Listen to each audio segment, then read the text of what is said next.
First of all, I just want to say thank you to the five of you. It's extraordinary that you're here. Your careers, each individual, your bios read to such deep patriotism. And that doesn't just go gratitude towards the five of you, but I want to give gratitude to your families. It really is a sacrifice to do the jobs that you do. Clearly, you're not doing it for the money, but you are, to me, demonstrating the best of human values, which is a commitment to service, and service, in this case, to the country. Ms. Gar, you've been getting a lot of action. I have a lot of thoughts. I look forward to working with you, but I'm going to let you take a pause on my round at least. Mr. White, I just want to, it's been a frustration to me, but we've seen a lot of progress over my years in the Senate on just diversity in the State Department. When I would travel around, I would see the face of America, these incredibly dedicated public servants, but it would not be, I would not see that many people of color, religious diversity and the like. I don't know the data for the Peace Corps, but I'm wondering, as you all look to ramp up recruiting, I'm wondering how do you keep this conscious that it is actually important that those people that are abroad doing such incredible work reflect the rich diversity of our country. Thank you, Senator, for the question. It's vitally important. It's very important to Peace Corps' mission, of course, of promoting peace and friendship. When a volunteer goes overseas, they have to have a level of cultural competence to be effective. And of course, the world is a very diverse place. And so just like with my colleagues here who served in the Foreign Service, it's important that volunteers represent a broad cross-section of folks who serve. That's in the more traditional characteristics of diversity when it comes to race, but it's also important in terms of geographic diversity, making sure we're getting folks from the heartland, from the coast, from all over, because that's what makes us a stronger organization at the end of the day. I appreciate that at a time that I'm seeing so much pushback on ideas of diversity.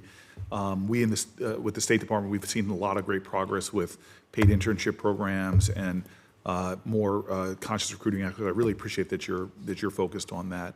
Mr. Riley, really excited about what you're getting a chance to do in a country that, to me, is so vital to U.S. interests. I know Senator Shaheen rightfully talked a lot about the humanitarian effort, but that obviously is related to the challenges we've been having with al-Shabaab. Now, there's been a lot of great progress made, and I'm wondering if you could sort of describe to me how you think as the African Union's mission of transition, they're moving out, and I'm wondering if that progress with al-Shabaab is tenuous, given some of the humanitarian concerns. Does that make it more ripe that we have to be really worried, despite what the UN and the African Union seem to be thinking about the direction of our work against al-Shabaab? Thank you very much, Senator. In regard to al-Shabaab in Somalia, obviously they are a malignant and persistent terrorist threat to the Somali people, to the country, and to the broader region there in East Africa, and to U.S. personnel in the region. We all know that. What I am heartened by understanding and knowing is that there has been progress against al-Shabaab. They do not have widespread popular support within the country, given how virulently extremist they are and how they persecute their own people. And they are one of the wealthiest affiliates of al-Qaeda in the world. So they are a malignant and a real threat that must be faced.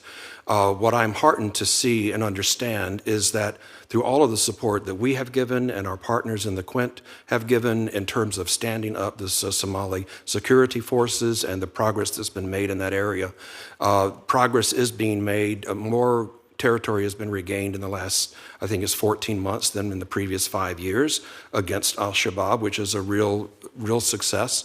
That has to continue.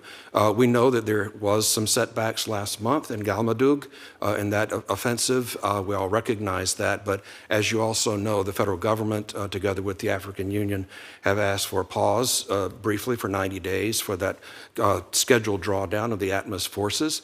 That's for 90 days through to the end of December, but the scheduling of the drawdown of ATMOS and the stand up of the Somali security forces will proceed apace. There is still the goal of having the Somali security forces securing the country with ATMOS not there by the end of next year. Thank you. I'm going to stop you there because Yes, I want to sir. get a question to Mr. Toner. I just Yes. will say that I'm hopeful for the elections in 24. Yes. It's an issue I'd love to explore with you at some point. Mr. Toner, I'm excited about your position. I've got a lot of DNA from West Africa, and Liberia is obviously a country that for its history with the United States, and especially African-American diaspora, has been extraordinary. I think the questions already about corruption were really key. I have some humanitarian concerns as well. There's places of great food insecurity there.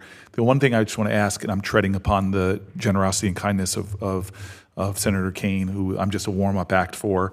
But I just want to ask you, I'm really concerned about the competition with China, and I'm wondering if you can just, in my last question, just tell me how you see that competition. They're obviously playing very hard in the country, in a country that is, we are probably their most valuable partner, but I'm concerned about Chinese influence.